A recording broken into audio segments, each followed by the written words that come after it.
Hello and welcome to episode 151 of the Mark and Me podcast. As always, I'm your host Mark. Joining me on today's episode is the film director Filippo Meneghetti.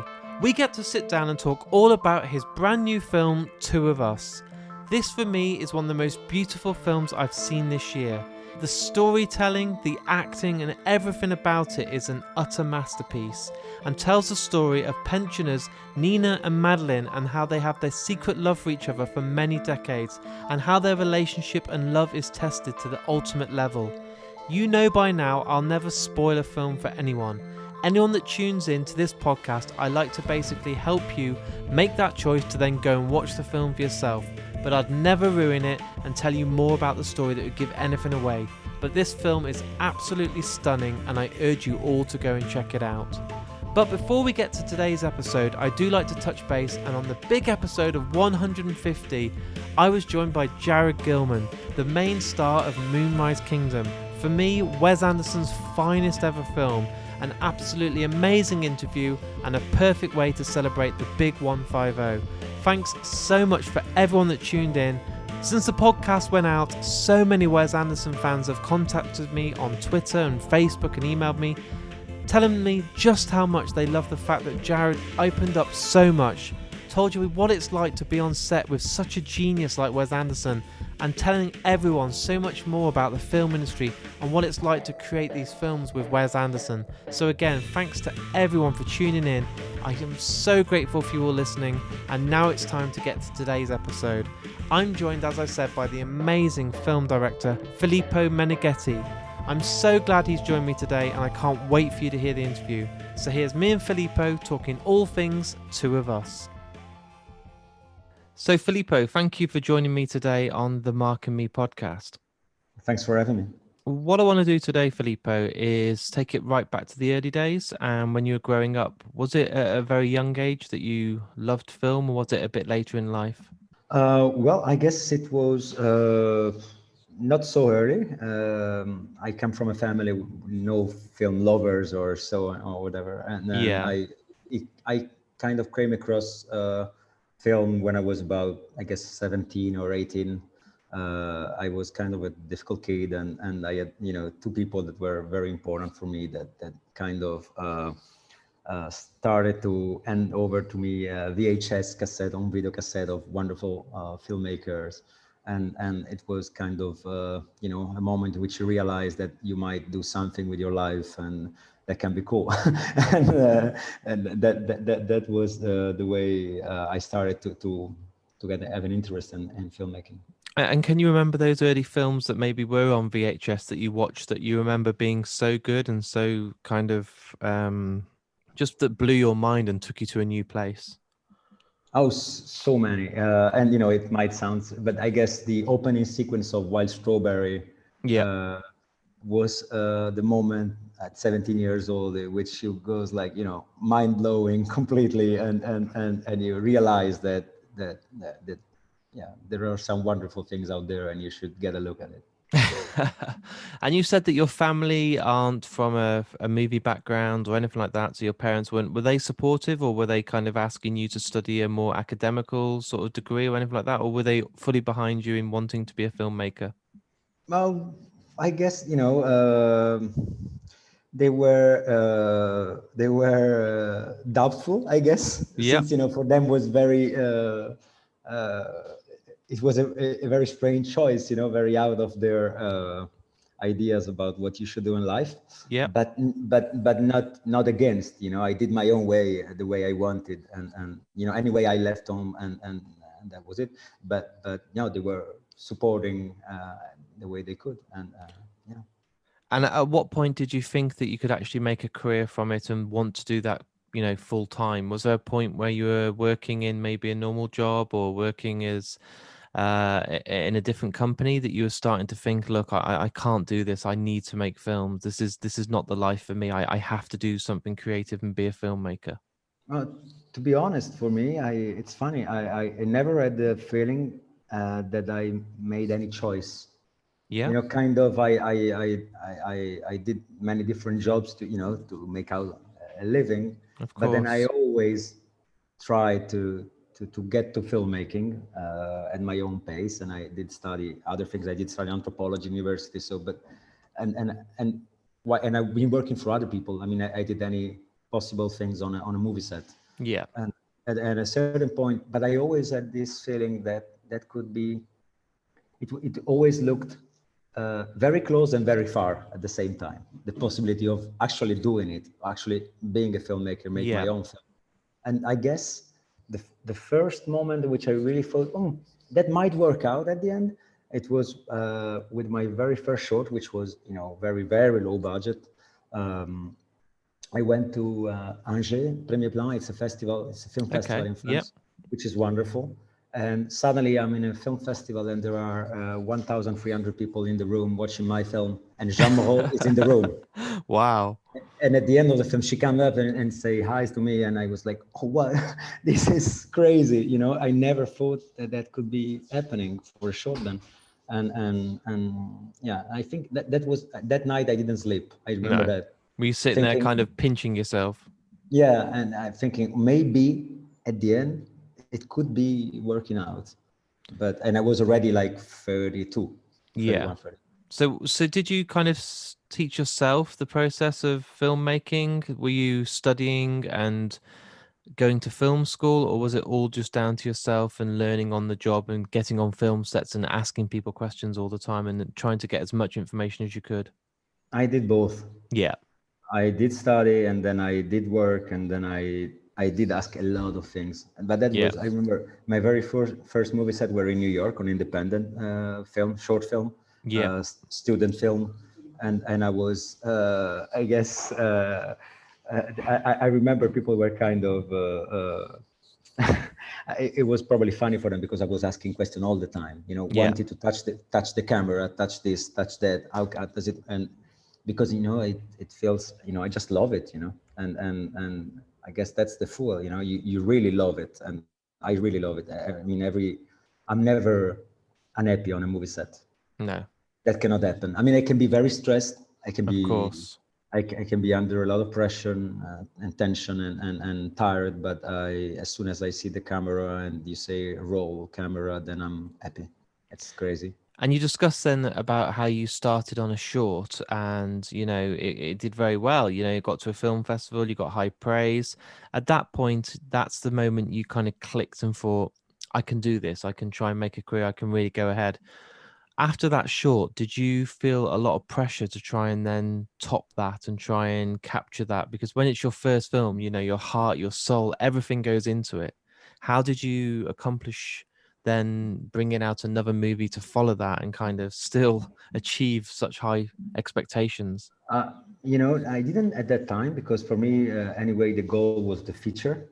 Yep. So I didn't, the short were, you know, no, I didn't have that. I might have it now. Yeah. I mean, you know, the feature went well. So this is the point where I have that kind of feeling like, okay, Yeah. and now what am I gonna do? But I mean, it's a good feeling, you know, it's not, Of course. I cannot definitely not cannot complain about that. No, and with the release of Two of Us, I've been lucky enough to see the film, and I think it's absolutely beautiful. It's a fantastic film from start to finish, and that's why I'm so glad I get to speak to you today. Can Thanks. you tell me how the idea came about for this story? Well, actually, I was telling you before about those two people that were very important for me, handing Yeah. me over VHS. At that time, one of them especially went through a very difficult time, Okay. very very similar to, I mean, similar to the story that Two of Yeah. Us tells, which is invented, by the way. I mean, the film is invented. The story of the film is invented. Yeah. But then at that time, actually, she went through a very difficult time, and I was really touched by it. And I always thought that if one day I had the possibility to reach an audience, then I would have loved, as a gesture, to give her back something that she gave me. That's So amazing. to tell this kind of story. But then it took years. So that was in my mind for years, and then I was always trying to find the right angle. And Yeah. as a filmmaker, I guess you're kind of hunting for metaphors, Of course. or trying to find the right images. I mean, what I'm looking for is uh, an image that I could shot, something that I can shot and that will show what is going on inside the character without having the need to say that. Yeah. And so then 10 years later, I mean, after this, the things that happened to this person, even more, I came across, I was visiting a friend in Verona, which is, you know, Romeo and Juliet town. So I guess for love story, that's kind of weird. I mean, it makes sense probably. And I came across the neighbor of this friend of mine that were two aging women that became widow pretty much at the same time. And to keep each other company, they were kind of sharing the landing and living in two apartments, one in front of the other, like Nina and Madeleine do. Yeah. And and and and and, uh, and when I saw that, it clicked, and I realized that that could be a very simple everyday life metaphor, very precise metaphor to tell the story that I had in mind, which was a story of exclusion and self-censorship, basically.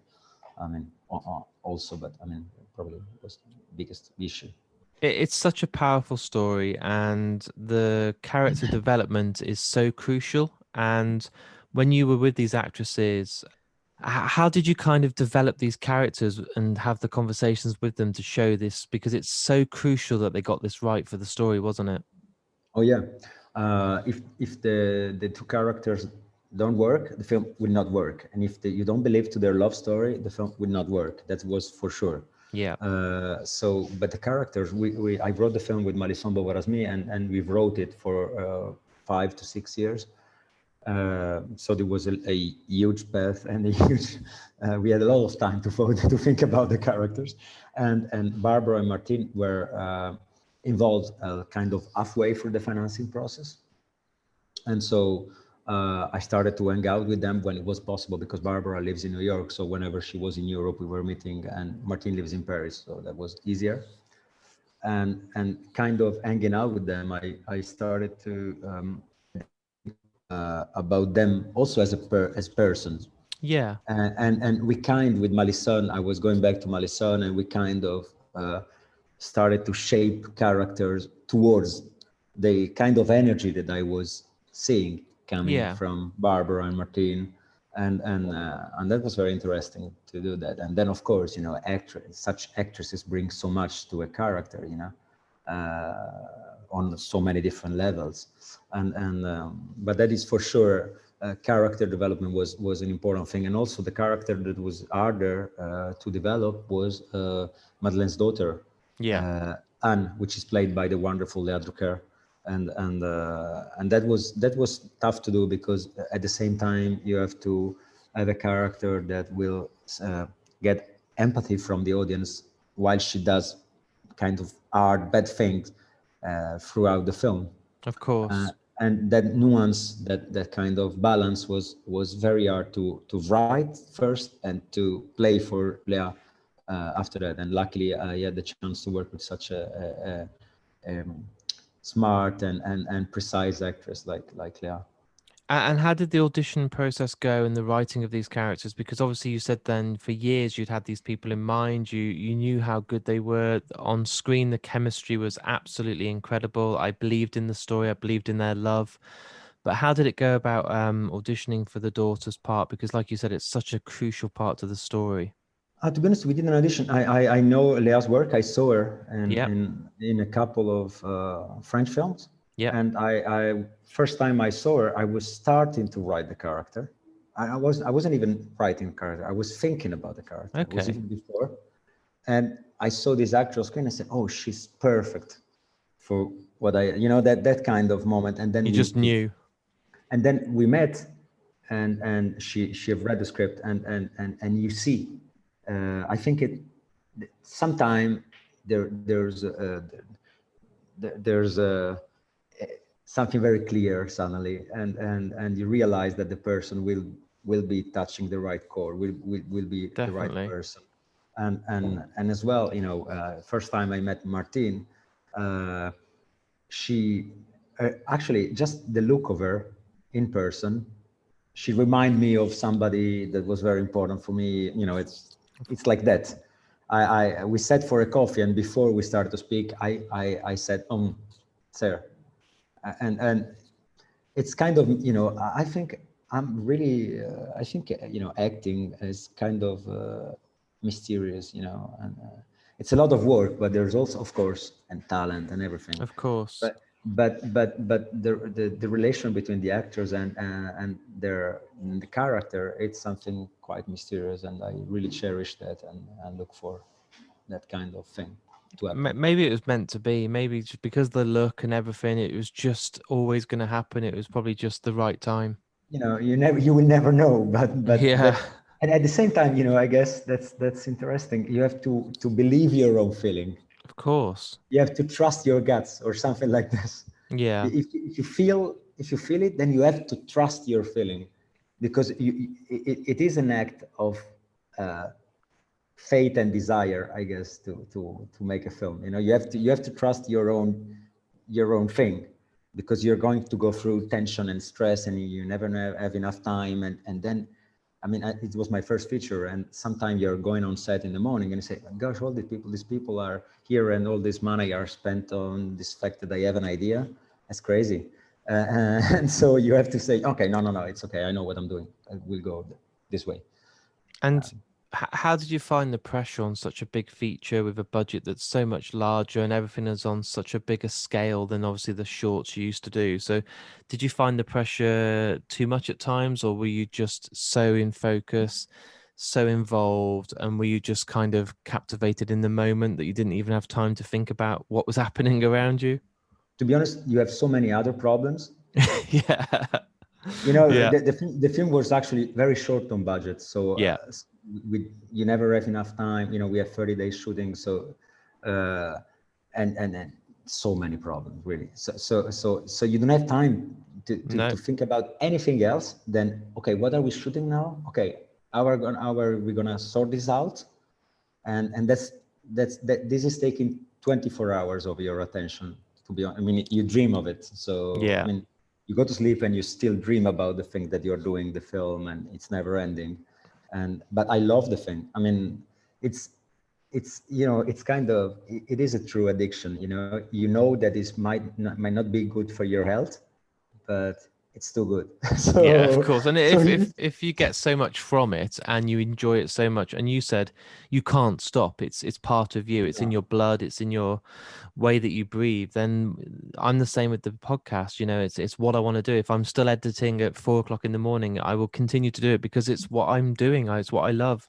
That's exactly right. You don't even get to choose, but this is in a very good way. I Yeah. mean, I believe I'm very lucky that I have this kind of relation to it Yeah. in life, because it is kind of something that it's important for you in your life. So and that's luck, because Yeah. it helps a lot to live. As simple as that. And with two of us, it's obviously been out, people are reviewing it. Do you take time and read what people say, or do you try and ignore it? Because with the podcast, for every 100 people that can say they love it, if there's one person that says it's rubbish and they hate it, that really gets to me and can really really upset me, even though there's so many other people saying it's great. With your film, do you take on board people's feedback and read those bad reviews and those people that just are out to say horrible things, or are you just trying to switch off and ignore it and let yourself just be in the moment itself? Well, I know exactly this feeling you're talking about. Just one phrase, one Yep. sentence of somebody will make your day horrible, Yeah, miserable. it's horrible, isn't But it? yeah, but then, to be honest, at the beginning, I had this rule, and I'm always said I'm never gonna read anything. I just Right. don't want to read anything. Then I was lucky enough with the film to have very good reviews in different countries, and so I started sometime. My co-writer would come to me and say, "Oh, my producer, you really have to read this. It's so good.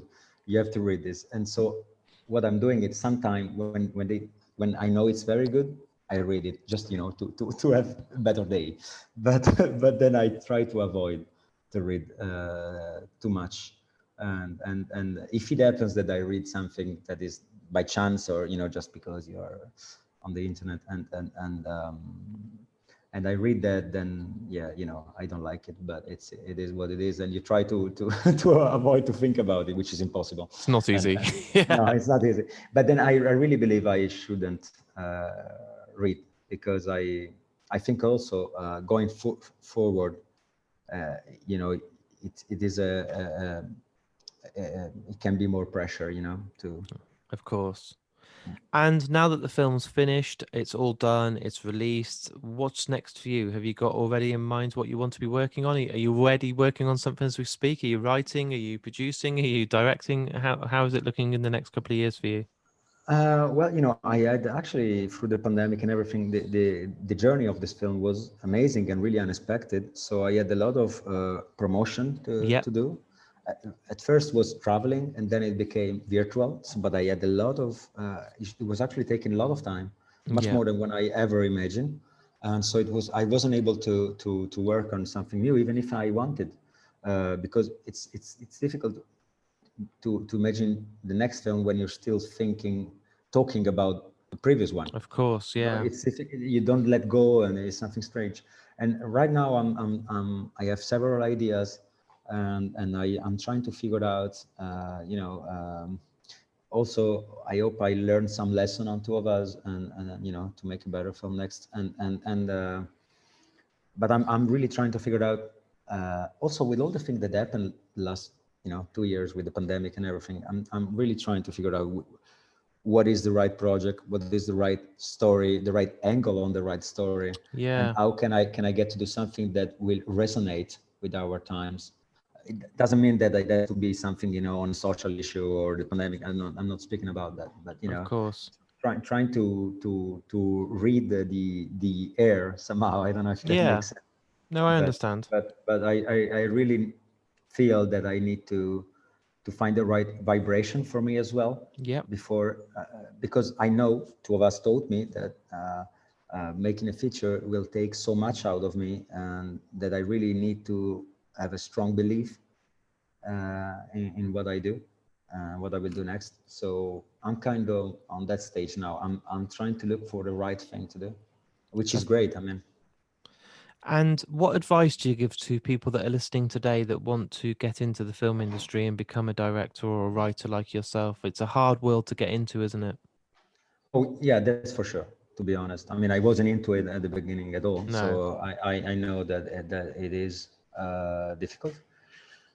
It's difficult to have the right advice, I guess one important thing is to think that you don't make film alone, so it's better to be surrounded by the right persons. So find the right people to work with, people that you can trust, Yep. people that you can fight with, and yet fight for the same cause. You know what I mean? And they will be still be there with you, for you, and for the Yeah. film especially. And that's, I guess, being surrounded by the right people makes a huge difference. And yeah, and be determined, very determined. Very. That's the Um, whole thing. yeah, yeah. And my final question today is to make the podcast quite original. I try and get every guest that comes on the podcast to choose the outro music to the episode. So it makes it very different. And I put you on the spot, but you can have a piece of music from any film in the world. You can have a song by any band, singer, artist, just a piece of music or a song that you love. So what would you like? And I'm going to put you on the spot and not give you too long to think about it. What's a song that means a lot to you that you love that would be the perfect outro song for today's interview? Wow, that's difficult. Yep. I don't give anyone any too long, or people always All like, right, I've all got right. fight. Two choices. You tell me. One from cinemas or something else? A Uh, let's soundtrack or not? let's go for something else. My Friend the Forest by Niels Fram. Oh, nice. Perfect. That's a great choice. You knew straight away as well. That's good. No, I know. I listen to it a lot lately, Yeah, so, and I really love his music. that's perfect. Well, I really want to thank you for coming on the podcast today. It's been an absolute pleasure to have you on. For me as well, it was really cool to do that. Thanks so Thank much. you. So there it is. There's my interview with me and Filippo Meneghetti. And as I said at the start of today's interview, you should go and check out the film Two of Us. It's his latest film and an absolute masterpiece. It's beautiful, shows you all the emotions, and is just one of those films that will stay with you for a long time. It is out now, and I urge you, once you've gone and checked it out, to jump on Facebook, Twitter, or Instagram and let me know your thoughts. The biggest compliment ever is when people go and check out a film or an album or a book because of the podcast. and then take the time to let me know they have done. I love reading people's reviews and feedback and knowing that you've learned something from the podcast, took it on yourself to go and check it out, and then have enjoyed it thoroughly. A massive thank you to Filippo for coming on the podcast, and I can't wait to see where the future takes you. You have such a great eye, your love for film is so infectious, and honestly, you have an amazing future ahead of you. In the meantime, if you've enjoyed today's episode, please jump onto all the social media channels and hit that share button. It costs nothing to do and makes a huge difference to the podcast. All the links are on markandme.com. It's really simple and costs nothing to do. Also, if you really enjoyed today's podcast, I do have a lot of outgoings from the podcast of travelling, doing all these podcasts and hosting them on a number of sites. I've just paid for another year and it's cost just over £600 to host this podcast for 12 months. So any support that comes in via my Patreon page is greatly appreciated, goes directly back into the podcast, which means more and more episodes for you guys out there. It is really busy, and I want to say I will be back in only a few days' time, and I've got a guest returning that I know you're all absolutely going to love. I can't wait to share it. So in the meantime, look after yourself, and I'll speak to you all soon.